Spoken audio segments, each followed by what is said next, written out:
अस्सलाम वालेकुम स्टूडेंट्स, कैसे हैं आप सभी लोग। शुरू करते हैं अपने टॉपिक लाइसोसोम्स को। लाइसोसोम्स, सबसे पहले तो आपके माइंड में ये नाम सुनते ही आ जाना चाहिए कि इस ऑर्गेनेल को हमने किस ऑर्गेनेल से जन्म दिलवाया है या इसको पैदा करवाया है, इसको बर्थ दी है।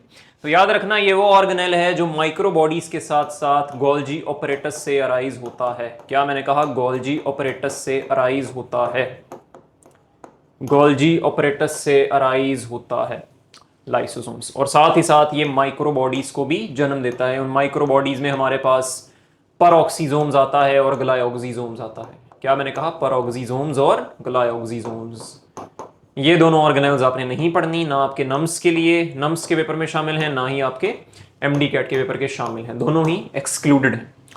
तो लाइसोसोम्स को याद रखना है कि हम सुसाइडल बैग्स भी बोलते हैं। सुसाइडल बैग्स एक इंपॉर्टेंट टर्मिनोलॉजी है। सुसाइडल बैग्स क्यों बोलते हैं वो हमें आगे इसके एक फंक्शन से पता चलेगा।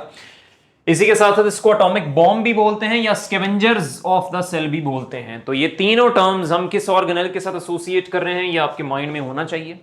दूसरी इंपॉर्टेंट बात क्या है कि इसको किस साइंटिस्ट ने डिस्कवर किया? डी ड्यूव ने 1949 के अंदर इन ऑर्गेनेल्स को डिस्कवर किया। ठीक है, इनको रिपोर्ट किया सबसे पहले किस साइंटिस्ट ने? डी ड्यूव ने 1949 के अंदर। सिंगल मेम्ब्रेनस ऑर्गेनेल्स हैं, उसी कैटेगरी में जो साइटोप्लाज्म की हमने मेंशन की थी। साइज बीटीवी की बुक मेंशन करती है 0.1 से लेकर 0.8 माइक्रोन होता है। और ये आपके पास ना पोलीमॉर्फिक ऑर्गेनेल्स होती हैं। क्या मैंने कहा? पोलीमॉर्फिक ऑर्गेनेल्स होती हैं। क्यों लेकिन? Why do they exist in multiple shapes? और इनको पोलीमॉर्फिक ऑर्गेनेल्स कहते क्यों हैं? ये इंपॉर्टेंट बात होने वाली, आगे डिस्कस करेंगे। ये तो इनकी एक नॉर्मल साइज थी, लेकिन जो फैगोसिटिक सेल्स होते हैं उनमें ये लाइसोसोम्स अबंडेंटली भी मौजूद होते हैं, और वहां पर इनका साइज भी बड़ा होता है, साइज भी लार्जर होता है। 0.8 से लेकर 2 माइक्रोन को मेंशन करते हैं, ये इनका साइज होता है जो लार्जेस्ट हम मेंशन करते हैं। तो आपसे पूछा जाए largest lysosomes are found in phagocytic white blood cells, किस साइज के साथ मौजूद है? 0.8 से लेकर 2 माइक्रोन तक। अब लाइसोसोम्स का मेन काम क्या होता है वो याद रखना है कि मैक्रोमोलिक्यूल्स को इन्होंने डिग्रेड करवाना होता है। उसी के लिए इनके पास डिफरेंट तरह के एंजाइम्स मौजूद हैं जो उस डिग्रेडेशन में इस ऑर्गेनेल की हेल्प कर रहे होते हैं। लाइसोसोम याद रखना है, ये आपके एमडी कैट का सिलेबस का हिस्सा नहीं है, लेकिन फिर भी मैंने इसको डिटेल में कवर करना है। ठीक है, अब ये लाइसोसोमल एंजाइम्स क्या है? प्रोटीनेशियस सब्सटेंसेस होते हैं, प्रोटीन्स, एंजाइम्स। कहां सिंथेसाइज होते हैं? आपके आरईआर के अंदर, और आपके पास इनकी फर्दर प्रोसेसिंग होती है गोल्जी ऑपरेटस के अंदर, जिसके बाद ये लाइसोसोम का हिस्सा बन जाते हैं। तो इनका पाथवे क्या है एंजाइम्स का, ये बात भी आपने एसोसिएट कर लेनी है।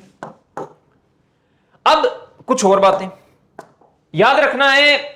एनिमल सेल्स और फैगोसिटिक सेल्स के अंदर ये जो आपके पास लाइसोसोम्स हैं, ये अबंडेंट क्वांटिटी में मौजूद होते हैं, और सबसे ज्यादा अबंडेंटली तो फैगोसिटिक सेल्स में होते हैं। आपने डेफिनेटली पढ़ी है ये वाली बात के WBC जिनका काम ही फैगोसाइट्स के तौर पर एक्ट करना है, उन फैगोसाइट्स का काम ये होता है कि उन्होंने अबंडेंटली लाइसोसोम्स की प्रेजेंस अपने अंदर शो करवानी है। अगली बात यह है कि प्लांट सेल्स के अंदर लाइसोसोम्स मौजूद नहीं होते, बट जो वैक्यूल्स होते हैं वो आपके पास मिमिक करते हैं एक्शन ऑफ लाइसोसोम को, और सेम आपके पास फंगल सेल में ये वाला काम हो रहा होता है। ठीक है, तो ये चीज आप लोगों ने एसोसिएट कर देनी है। ये आपकी फेडरल की बुक की इंफॉर्मेशन, फेडरल की बुक की इंफॉर्मेशन है कि फंगल सेल्स और प्लांट सेल्स में आपके पास वैक्यूल्स जो होते हैं वो लाइसोसोमल एक्शन को मिमिक करते हैं। एरिथ्रोसाइट्स की अगर मैं बात करूं तो वहां तो लाइसोसोम्स मौजूद ही नहीं होते, और जितनी ऑर्गेनेल्स अभी तक हमने कवर किए मैक्सिमम उनमें से एरिथ्रोसाइट्स में एब्सेंट ही थी। बैक्टीरियल सेल की अगर मैं बात करूं तो उसमें पेरीप्लाज्मिक स्पेस होती है। बैक्टीरियल सेल का स्ट्रक्चर आपके सिलेबस का हिस्सा नहीं है, लेकिन आपने एमसीक्यू याद रखना है चूंकि यहां रिलेट हो रहा है। तो पेरीप्लाज्मिक स्पेस जो होता है वो लाइसोसोम के तौर पर एक्ट करता है आपके बैक्टीरियल सेल के अंदर। अब मैंने ये कहा कि इसको पॉलीमॉर्फिक सेलुलर ऑर्गेनेल बोलते हैं। वजह इसकी क्या है कि ये अपने फंक्शन के दौरान, जो इसका फंक्शन है डिग्रेडेशन करना, उसमें ये डिफरेंट मॉर्फोलॉजिकल स्टेट्स में और फिजियोलॉजिकल स्टेट्स में एग्जिस्ट करता है। इसी वजह से हम इसको पॉलीमॉर्फिक ऑर्गेनेल का लकब दे देते हैं। ठीक है, अब लाइसोसोम के कंटेंट्स क्या होते हैं याद रखना। यहां पर 40 डिफरेंट हाइड्रोलिटिक एंजाइम्स होते हैं, और ये 40 डिफरेंट हाइड्रोलिटिक एंजाइम्स कार्बोक्सिलेजेस भी हो सकते हैं जो कार्बोहाइड्रेट्स को तोड़ेंगे, लाइपेजेस भी हो सकते हैं जो लिपिड्स को तोड़ेंगे, प्रोटीएजेस भी हो सकते हैं जो प्रोटीन्स को तोड़ेंगे, और न्यूक्लियेजेस भी हो सकते हैं जो आपके न्यूक्लिक एसिड्स को तोड़ेंगे। अब आप लोगों ने एंजाइम्स की नेचर भी याद रखनी है कि लाइसोसोमल एंजाइम्स का कंटेंट होता है एसिडिक, क्योंकि मेजॉरिटी इनमें एसिड फॉस्फेटेस टाइप के एंजाइम्स होते हैं। ये चीज आप लोगों ने एसोसिएट कर देनी है। तो नेचर आपसे पूछी जाए एंजाइम्स की, एसिडिक होगी 4 pH के लगभग। अब यहां पर हमने फंक्शंस को समझना है लाइसोसोम्स के, ठीक है। और एक इंपॉर्टेंट चीज को डिस्कस भी करेंगे जो पंजाब वाली बुक में गलत लिखी हुई है, उस चीज को भी हमने पढ़ना है। तो पहले उस पंजाब वाली बुक की लाइन ही लिखते हैं यहां पर, उसके बाद इन फंक्शंस को समझेंगे। ये आपको सेल मेम्ब्रेन नजर आ रही है, ठीक है, ये आपको नजर आ रहा है, एक दफा चेक कर लेता हूं मैं, ठीक है। इसको हम थोड़ा सा थिक कर लेते हैं ताकि चीज जो है वो प्रोमिनेंट हो जाए। तो ये आपको क्या नजर आ रही है, सेल मेम्ब्रेन नजर आ रही है, ठीक है, सेल मेम्ब्रेन नजर आ रही है। अब देख रहे हो डिफरेंट इमेजिनेशंस आपको नजर आ रही हैं, जिसके नतीजे में डिफरेंट टाइप के या तो फूड वैक्यूल बनेंगे या फैगोसोम बनेंगे या पीनोसोम बनेंगे, कोई लिक्विड पेटियल होगा। तो पीटीबी की बुक की लाइन ये है कि डाइजेस्टिव वैक्यूल, ये पंजाब वाले बच्चे लाजमी तौर पर सुने, एंड ऑटोफैगोसोम्स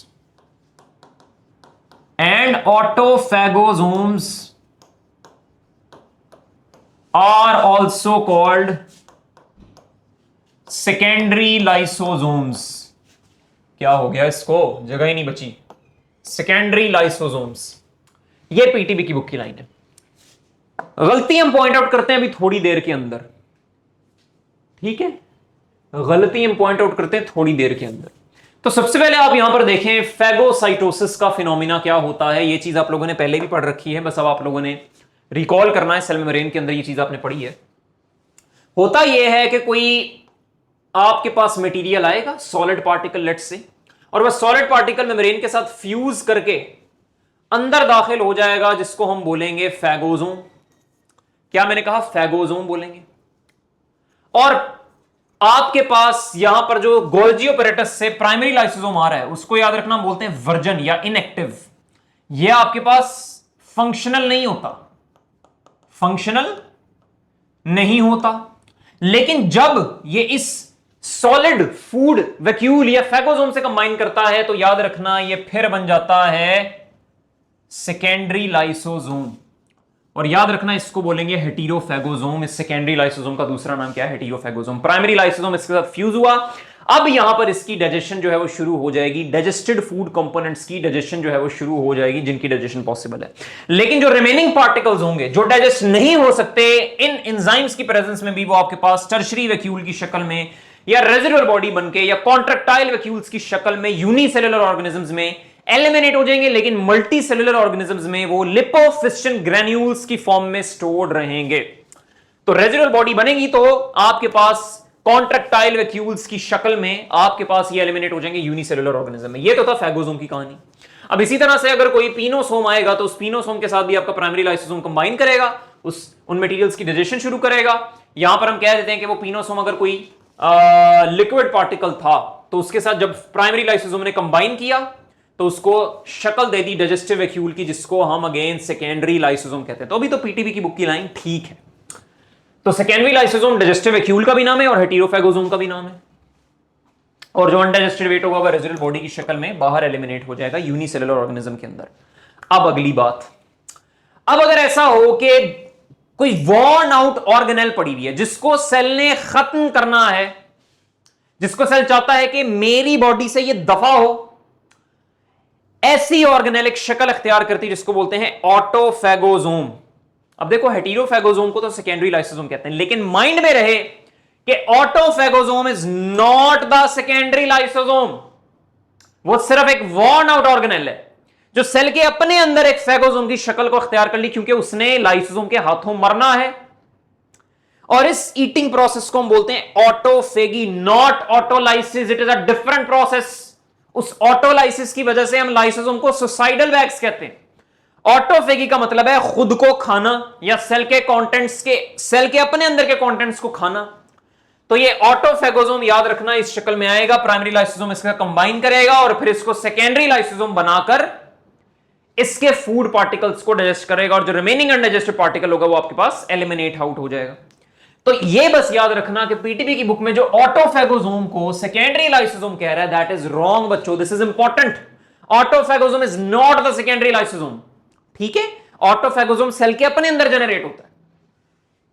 ठीक है, ये चीज आप लोगों ने इसके फंक्शंस, ये तो हमने पढ़ी है इंट्रा सेल्यूलर डाइजेशन, एक फंक्शन कंप्लीट हुआ, साथ हमने ऑटोफेगी को देख लिया, ये भी एक फंक्शन कंप्लीट हुआ।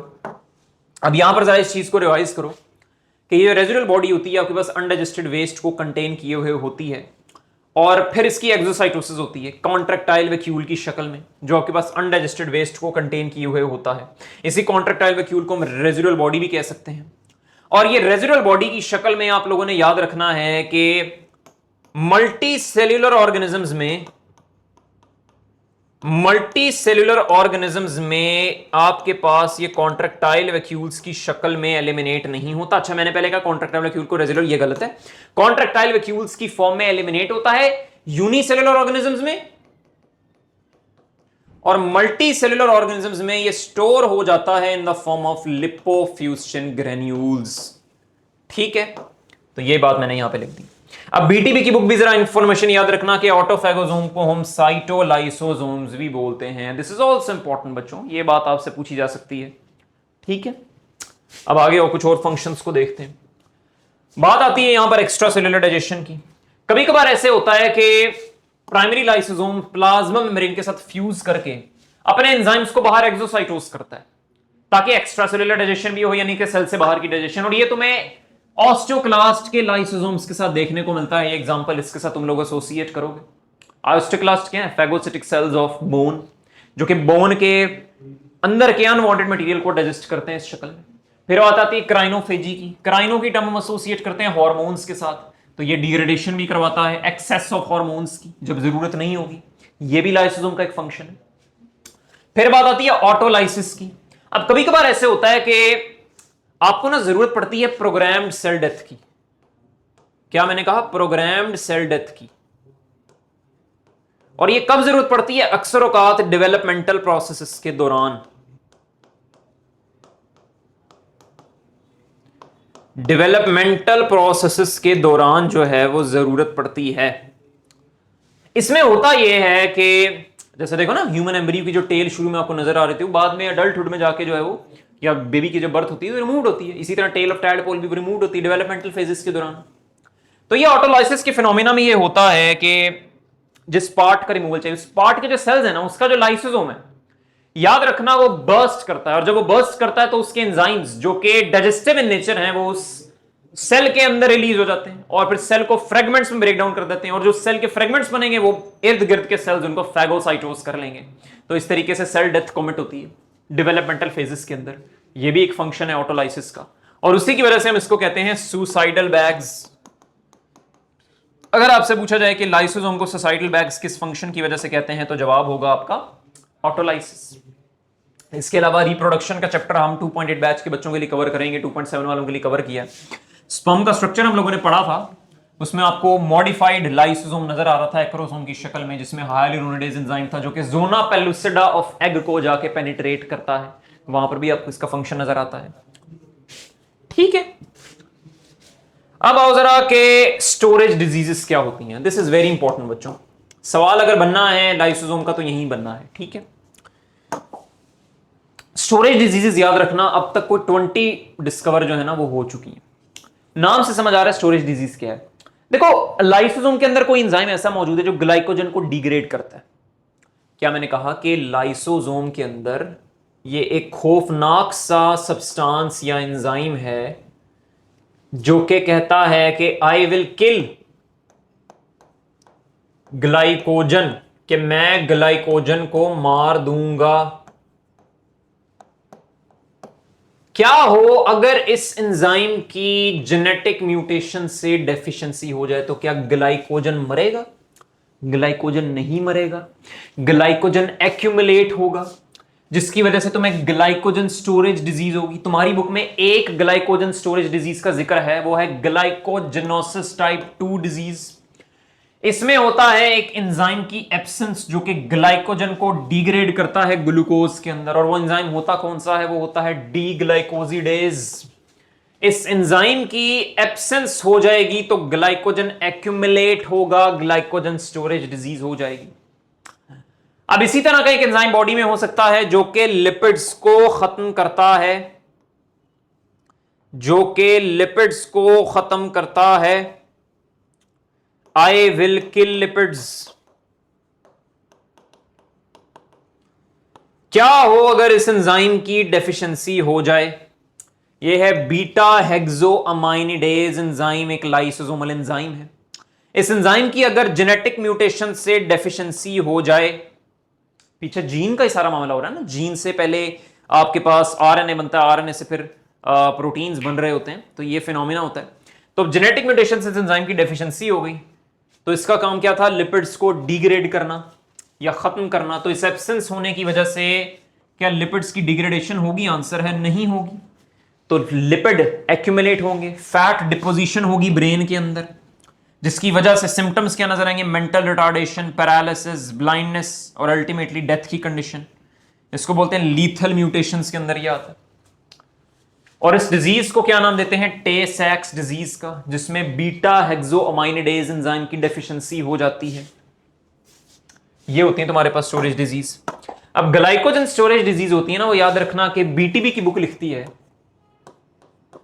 कि आप इसको कार्बोहाइड्रेट्स के मील लेकर ट्रीट कर सकते हो। ये बीटीबी के बच्चे याद रखें। और एक इंफॉर्मेशन और भी है कि यूएसए के अंदर 1 out of every 25,000 births have glycogen storage disease. मतलब इतना कॉमन हो रहा है ये लाइसोसोमल एंजाइम्स की डेफिशिएंसी होना।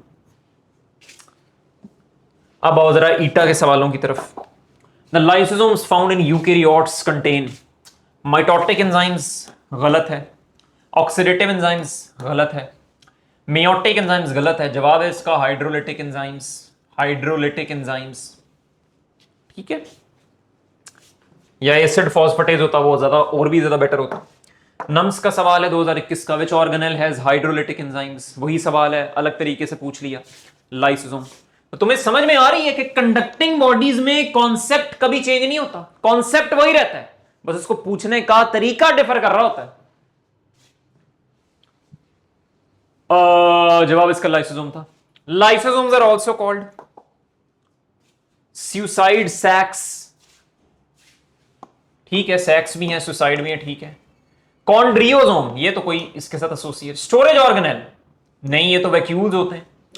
डिक्टायोसोम, नहीं, ये भी इसके साथ एसोसिएट नहीं करते। गोल्गी ऑपरेटस जो कि प्लांट्स में तो उसके साथ एसोसिएट करते हैं। Power house of the cell, ये भी माइटोकॉन्ड्रिया के साथ एसोसिएट करते हैं। तो जवाब है इसका अल्फा। ठीक है, आ गया वो सजा म्यूका। Intracellular digestion of food is done by the organelle. ओहो, इतना आसान सवाल, लाइसोसोम जवाब है। तो पास पेपर के सवाल देख लो तुम लोग कैसे आते हैं। वेब्यूनले, ये क्या लिखा है वैक्यूल को? वाह रे वाह एडिटर। गोर ऑपरेटस, वाह रे वाह एडिटर। राइबोसोम, ठीक है, शुक्र है एडिटर सही लिखा। Tay Sachs disease is due to the presence of an enzyme है that is inverted in the, यार क्या कसम से, is due to the absence of enzyme, ऐसी तैसी करता हूं अभी, that is involved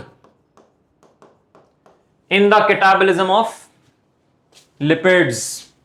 प्रेजेंस की वजह से ये डिजीज थोड़ी होनी है। क्या लिखा हुआ इसने? यूएचएस का सवाल था।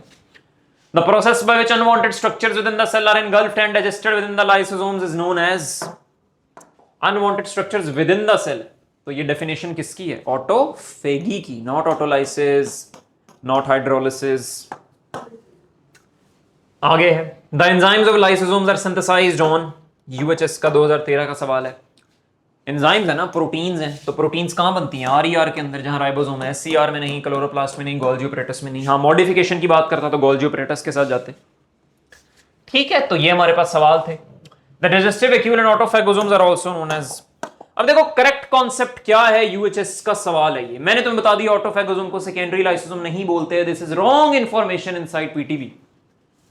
याद रखना, ऑटोफेगोसोम को हम बोलते हैं। अब इस लाइन को तो फिर एज इट इज ही लिखना पड़ेगा ना, क्योंकि ये बुक की लाइन है। तो जवाब इसका सेकेंडरी लाइसोसोम, लेकिन तुम फैक्चुअल जो बात है उससे अवेयर होगे। ठीक है, a lizard detaches its tail when attacked by a predator. Lizard ने अपनी टेल को डिअटैच कर दिया when attacked by predator. This is an example of autolysis, जब जरूरत पड़ती है प्रोग्राम्ड सेल डेथ की। तो ये वाला जो प्रोसेस है, डेवलपमेंटल प्रोसेस के अलावा यहां पे जो है वो नजर आ सकता है। ठीक है, ये हमारे पास सवाल था इसका। अब हमारे पास नेक्स्ट ऑर्गेनेल होने वाली है बच्चों, वैक्यूल। वो भी याद रखना तुम्हारे सिलेबस का हिस्सा नहीं है। एमडी कैट 2025 में वैक्यूल और लाइसोसोम शामिल नहीं है। तो सर पढ़ क्यों रहे हैं? पढ़ इसलिए रहे क्योंकि इससे सवाल आ सकता है। लेकिन नम्स का ये दोनों ऑर्गेनेल्स हिस्सा हैं, लेकिन जो माइक्रोबॉडीज हैं, माइक्रोबॉडीज वो ना ही नम्स का हिस्सा है, ना ही आपके पास एमडी कैट 2025 का हिस्सा है। तो इसमें वैक्यूल को आगे पढ़ेंगे, उसके भी डेली प्रैक्टिस पेपर को अटेम्प्ट करेंगे, लाइसोसोम्स के अच्छे से सवालों को भी अटेम्प्ट करेंगे। इसके सवाल मैं कोशिश करूंगा ज्यादा डालूं क्योंकि इसमें बातें ज्यादा हैं लाइसोसोम्स के अंदर किसी भी ऑर्गेनल की निस्बत से। तो यहां पर चीजों को एंड करते हैं। मेरी तरफ से आपको ऑल द वेरी बेस्ट, पढ़ाई करते रहें।